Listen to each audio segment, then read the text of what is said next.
Grüß, willkommen in einem Figurenspiel. Welcome to yet another exciting video, in this case part 51 of my figure gaming hobby series of videos. In this case I'll be discussing how to create movement trays for the Blücher Napoleonic rules. The Blücher rules, written by Sam Mustafa, are an interesting attempt at creating a quick play set of rules which can reproduce an entire battle, although it does this in an abstract manner. I like these rules, although they are not my favourite Napoleonic set of rules. They do, however, offer players a quick game with minimal setup, play and pack-up time required. As a result, they do fill an important gaming niche. The key aspect of these set of rules is its card-based units. Instead of using figures, players could simply purchase the cards, each of which represents formation in the rules. In this case, we see a line infantry formation on the left and a cavalry formation on the right.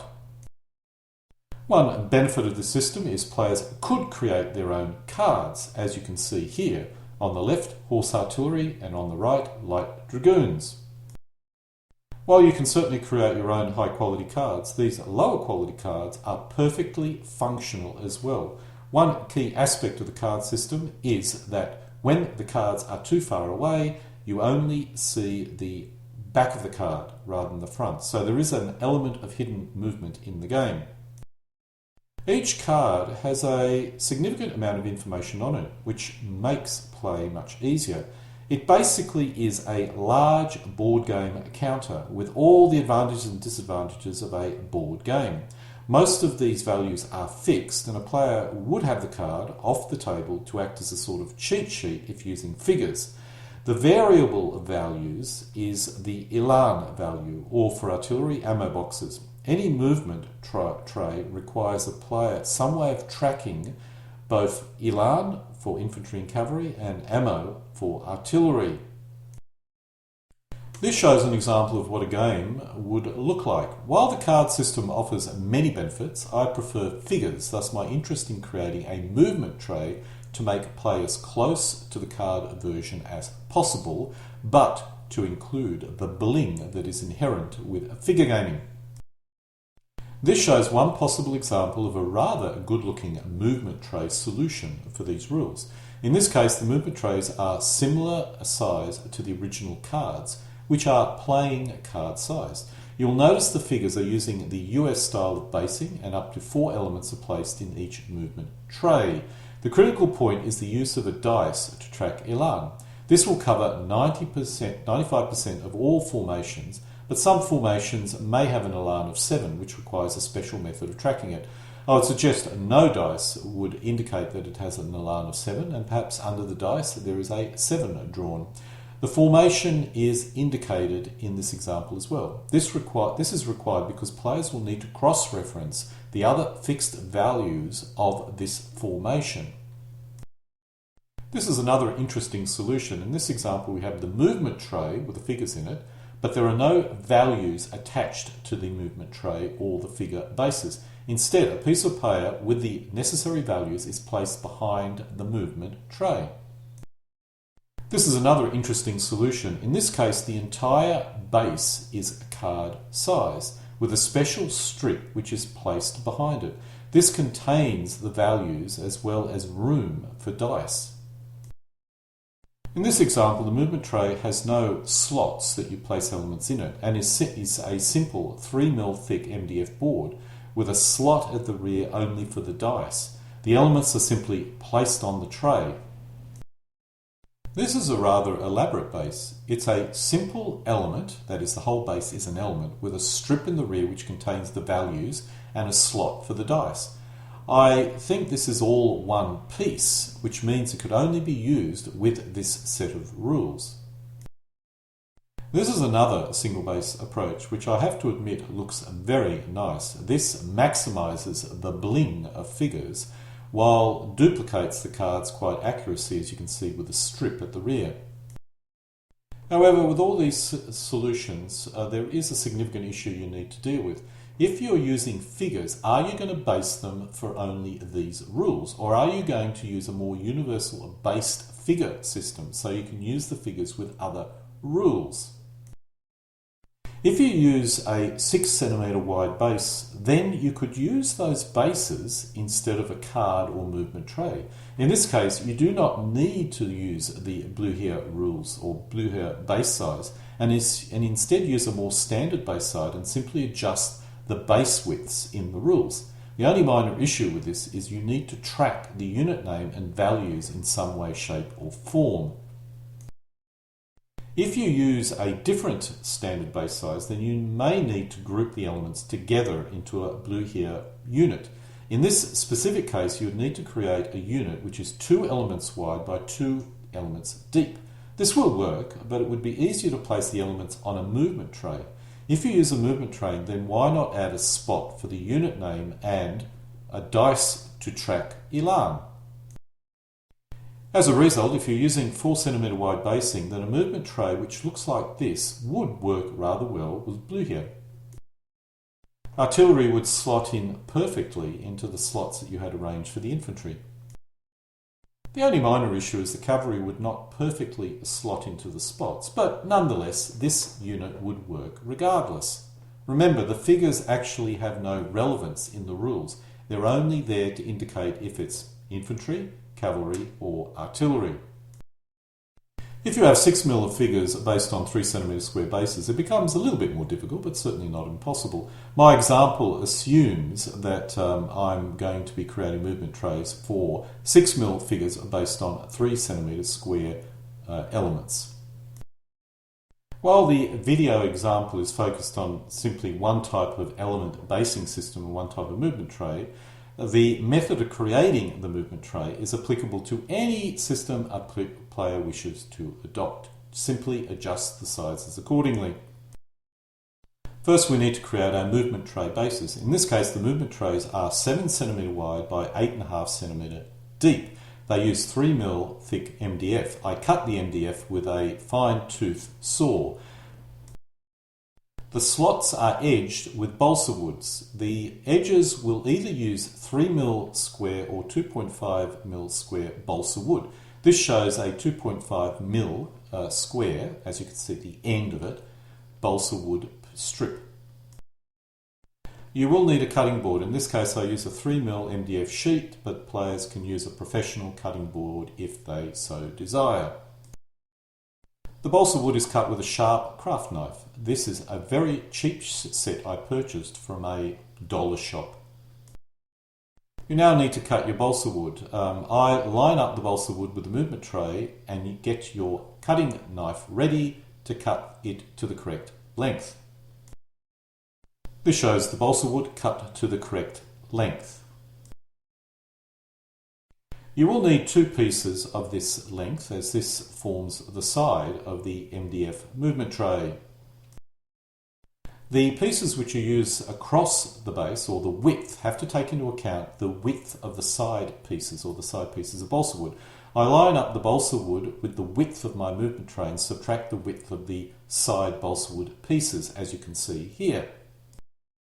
As I'm placing a slot at the rear for the unit name and also for the dice, I need 3 width pieces, as you can see here.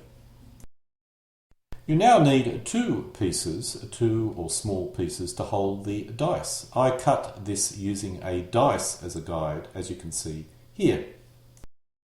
We now have all the pieces assembled and ready to glue together to create our movement tray. I typically use a hardware quality outdoor PVA glue, however I suspect any kind of PVA would be suitable.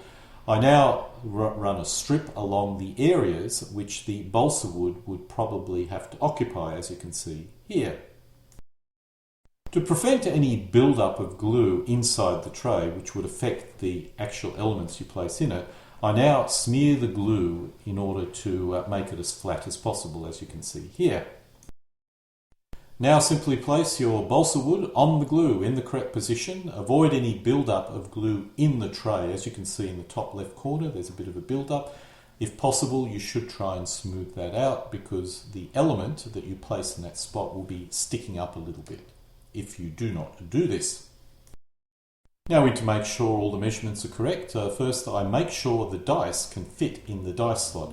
In this tray I have room for 2 dice. It's not required for the rules, but I use these bases for other rules as well, which do require 2 dice. To ensure the main slot in the centre is correct in terms of size, make sure you use a ruler to ensure that the slots can easily accommodate 6 centimetres in length and 6 centimetres in width, which gives you 4 elements in this slot. Incidentally, one other option you have for movement tray is just simply 2 elements. That way the tray is a more card or playing card size. I use this size because I use these bases or movement trays for other rules, but I suspect most people who play these rules, the Blücher rules, would probably only have 2 elements wide. However, one advantage of having 4 elements here is that you could do a bit more of a diorama, skirmishes in the front and line in the rear, just to make it a little bit nicer. In this case, I'm checking the width to make sure the elements all fit in. Now, you will notice that this is well beyond 6 centimetres. There will be gaps around the movement tray. However, if you paint the movement tray correctly, this will not be noticeable. And having lots of room for error means you're not going to get into an unfortunate situation where you can't fit the elements into your movement tray. While the drawing process will be occurring, I normally place books on top of the trays to make sure the balsa wood fits snugly onto the MDF board. So here what we see is 2 trays sitting on a book. I then very carefully place a book on top of it. You don't need a lot of weight, you only need enough weight to make sure the balsa wood sticks firmly to the MDF board. What you can see here is in the slot at the top or centre top are the 2 trays. I typically leave this about 24 hours to dry, probably 12 to 24 hours would also be acceptable, and this shows 3 of the trays are fully dry and at this stage unpainted. You can see these movement trays are rather rough, but I don't need exact sizes in order to make them work. If I had the time, I'd make them more carefully, but as I need about 24 of these trays for a small game, I don't want to expend an enormous amount of energy in doing so when the benefit is not so great. Other players may disagree with my rather lazy approach to creating movement trays. The next step is to paint them. If you want these to look good on your playing area, they need to match the elements and the playing area as closely as possible. I always use a spray paint rather than painting with a dry brush. First I put a coat of low-cost green on top of it, which is normally a craft green, and then after that's dry I then place a thin coat of NATO green and a camo spray of NATO brown to give it more of a natural look. The colour I'm using is designed to match my bases and playing area, so you do need to select a colour which matches whatever you decide to use for your playing area and your bases. Some players may have a lighter green, in which case the movement tray should be a lighter green. Some may have a brown, etc. Once completed, we then place our elements into it, and what we see here are 2 elements of light infantry at the back and 2 elements of skirmishers at the front. 2 dice, which I have to admit is not required for these set of rules, but I just put it in because why not? And there's a slot in the middle which you would place a small piece of paper which indicates the unit name, which you can use to cross-reference your cheat sheet, that is the original cards, with all the other unit statistics. Once again, in my case I have 4 elements here, which makes a rather deep card. Most other players may desire to only have 2 elements, that is just 2 3 centimetre square bases across, so the unit looks closer to the original size or profile of the original rules, Blücher rules. This shows 2 bases on a playing area. Now the built up areas there would not be this size. I just put this on top of another game which does not use movement trays. The built up areas would have to be at least as large as the movement tray, so you can put the movement tray on it. But nonetheless, what you can see here is roughly the colour of the movement tray kind of matches in some vague manner the colour of the bases and the colour of the playing area, so it all looks comparatively nice. However, I have to completely admit movement trays do detract somewhat from the bling impact, so players may consider a more elaborate movement tray or a which I showed earlier in this video, just to keep the looks up. One of the big benefits of figure gaming is bling. I mean, if you didn't care about bling, then just use the playing card version of Blücher and a cardboard terrain and just basically play a board game. However, figure gamers want a nice looking playing area to impress all their friends. You may not be impressing any girls, because I suspect they would not be interested in this, but you certainly would impress your other wargame comrades. There is an alternative movement tray you can consider, and this shows a possible design. This movement tray is 7 centimetres wide by about 6.5 centimetres deep, and this matches the standard cards from the set of rules more closely. I suspect most players would use this configuration if they possessed a 6mm force mix designed for BBNB. However, in my cases, I like the deep bases because I use these movement trays for other sets of rules which require me to put 4 elements into each movement tray. This shows the newly created trays set up in a playtest session. In this case, I just gave the rules a bit of a whirl to see what they would look like using these trays, and it seemed to be okay. Quick note, these trays have not been completed in terms of painting. I would normally spray it with NATO green and put a bit of a brown over it because I think that looks better than what you see here.